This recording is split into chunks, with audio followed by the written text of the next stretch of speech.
Hey, and welcome to an episode of You Love Comics. This is a YouTube show where I showcase my recent comic hauls, comic speculations, and stuff from my collection. I got another awesome dollar bin haul for you. This is 37 books altogether. I paid I don't know, there's like a discount you get if you get 36, it ended up being 37, you actually pay 30, but then I got a discount. So I really probably, in the end of the day, only paid 25 for these books, I guess. So that brings it down to, I don't know, math. I don't know, like 70 cents a book. I don't know, we're going to get into it. But before we do me a favor, smash that like button.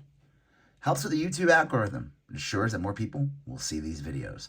If you have any questions of what you see in this video, you like what you see, you just want to say hi, and you want to start some real stuff with me, you know, get the algorithm by being obnoxious, then leave a comment and we'll get a war going.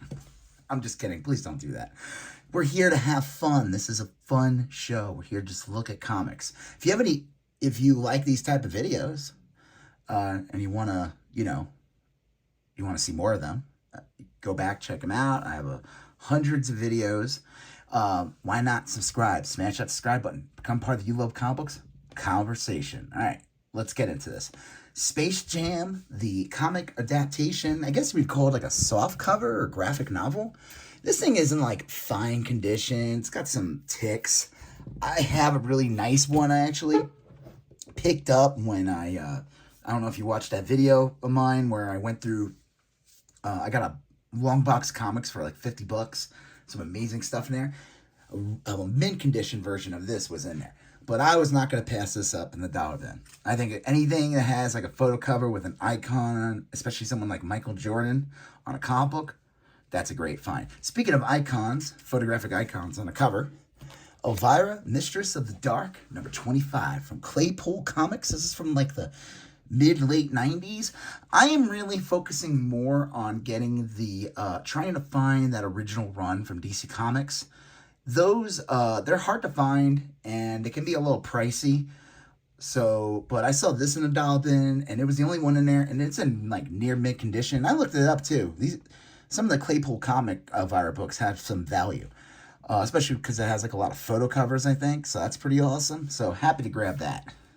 This is a fun one. I want to read this. Fantastic Four Roast. I'm glad I grabbed this. It supposedly has like almost every artist. There's like a front and back cover. Let's just pop this open real quick. Front and back cover by, what's this guy's name? Hembeck. So this came out in 82. This is like a really nice condition copy. I mean, look at that. That's pretty cool. It looks like John Byrne, right? No, is that Byrne? No. The Reed Richards look like a Byrne. So does Iron Man, but the Hulk does not. I wonder if this is like a jam of different artists. That's probably it. I'll have to look at it. So that's pretty cool. All right. This is cool. Always happy to get one of these. Marvel Collector's Edition presents Wolverine from Charleston Chew with a cool Sam Keith comic and cover on the front. And on the back, it's a different cover. Actually, they had it bagged with this. I almost didn't grab it. They had this bagged. It's this side. And it's like, who cares about this side? I mean, it's like, no offense to the artist. It's just like kind of basic. Spider-Man fighting some no-name villain. I don't know who that is. Well, look at that. You got the Silver Surfer here, and I guess there's a Ghost Rider story in here as well, but that's the seller. So I was like, jogged my memory. I was like, oh yeah, this has the Wolverine on the back. So, or now, as I bag it, on the front. G.I. Joe Transformers number 2. If you watched a recent video of mine, I got a comic haul video. I got 2, 3, and 4. The 2 was in bad condition, but this one's in much better condition. I figured, why not grab it? I think don't be surprised, the next movie will be a G.I. Joe Transformers movie.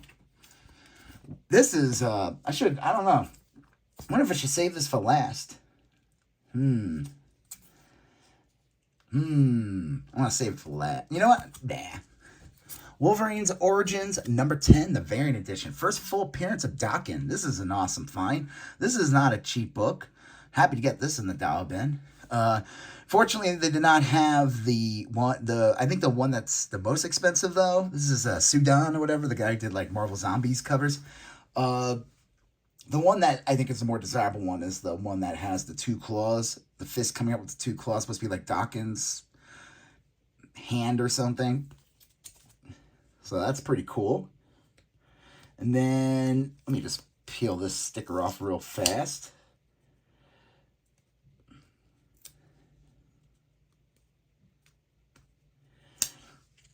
This is a really cool find.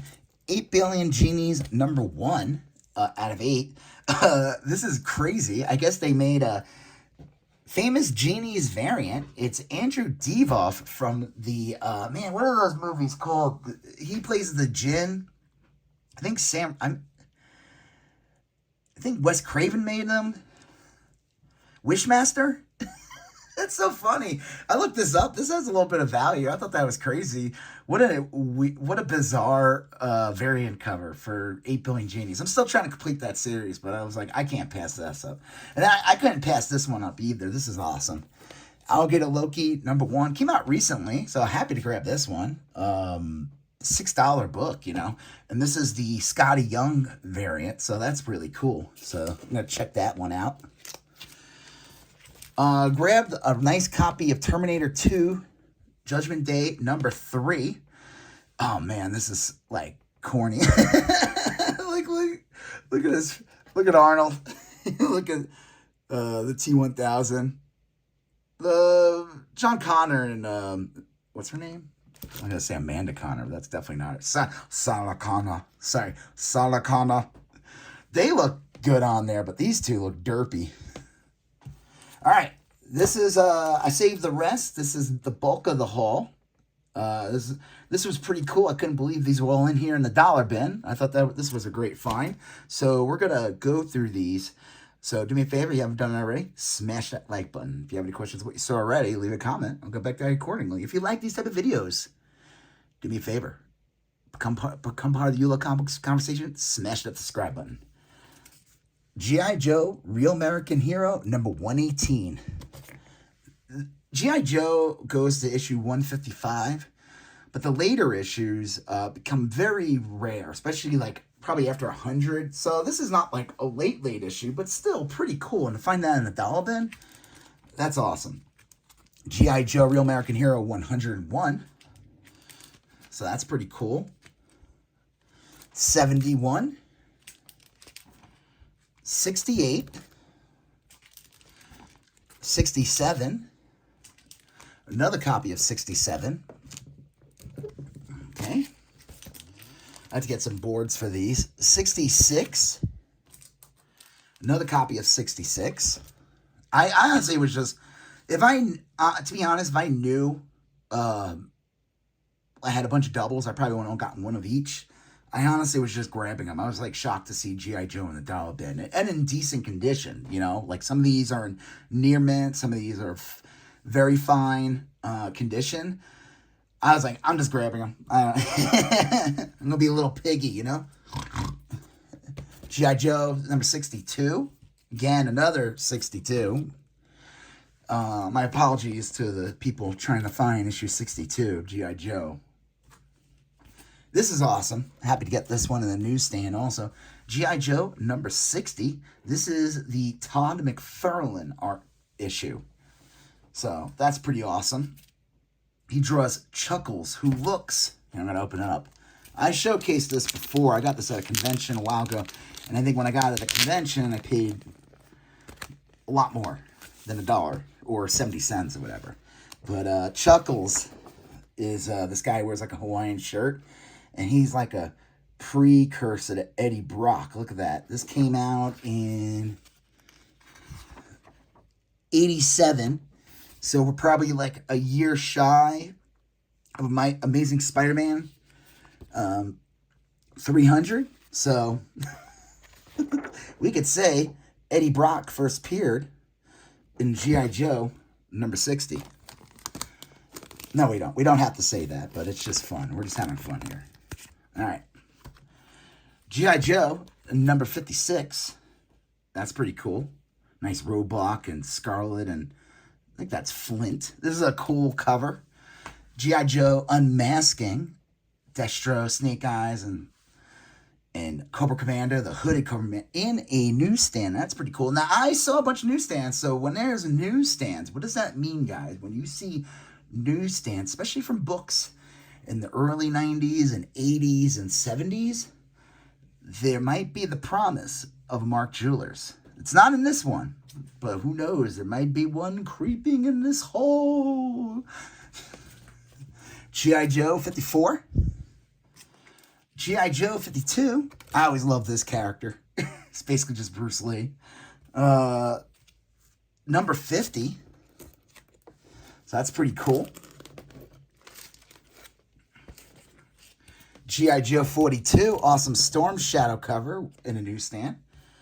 G.I. Joe 38. Nice Destro Storm Shadow. Is that his name? Storm Shadow? Am I saying his name right? Yeah. Cover in a newsstand. Pretty cool. G.I. Joe 36. 34. 33 in the newsstand with a cool Cobra Commander getting with a gun to him.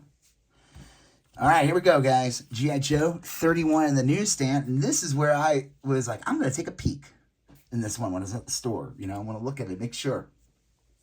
It was like, it felt a little thicker than the other G.I. Joe books. And I was able to tell because most of these books did not have boards. They were just bagged in like really old crappy bags. And look what we have here. It's a Mark Jewelers. That's pretty cool.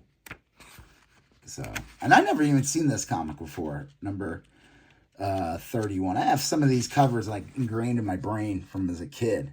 So that's pretty cool to find Mark Jewelers in the mix. And with a cool cover, you know, with the Destro Snake Eyes cover. So that's pretty awesome. And it's in like nice condition. Obviously, you could use a little cleaning there, but okay. G.I. Joe 29. This might be.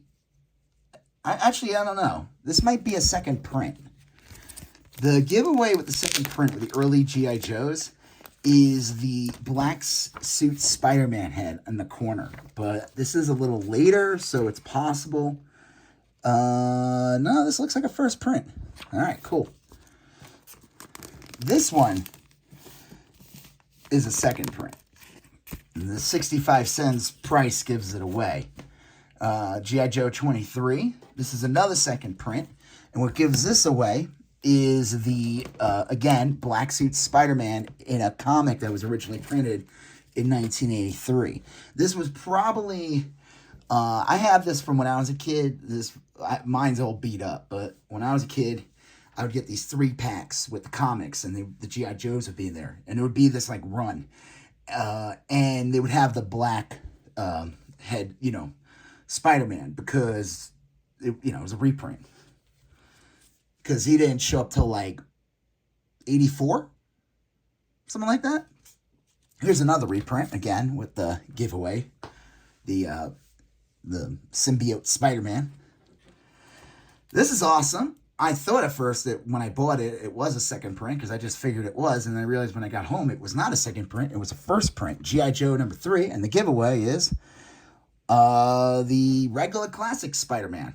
So that's pretty awesome. And it's in really nice condition. And then this one's great too to end the haul. We're going to end the haul in this book. G.I. Joe number 2. This is the second print.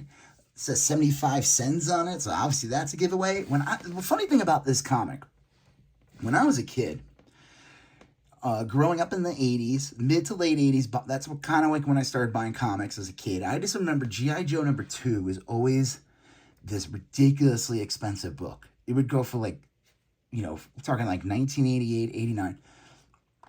A book would go for like $60 or something. It would be on comic book walls because it was like considered really rare. Number 2, like the first issue, which I should have bought as a kid, was probably easier and cheaper to get back then.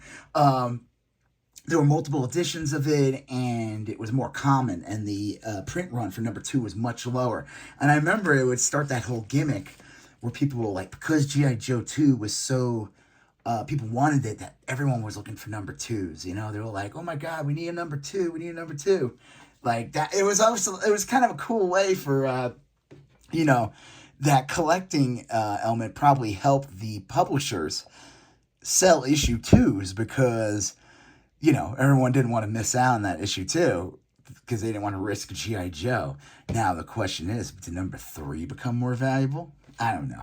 I just thought that was always fun. Happy to get that. So yeah, this was a pretty awesome dollar bin haul. I mean, obviously all these G.I. Joe books, finding them in a dollar bin, that's pretty awesome, especially some really good ones. And that, you know, Mark Jewelers, that's awesome. This Alligator Loki's cool.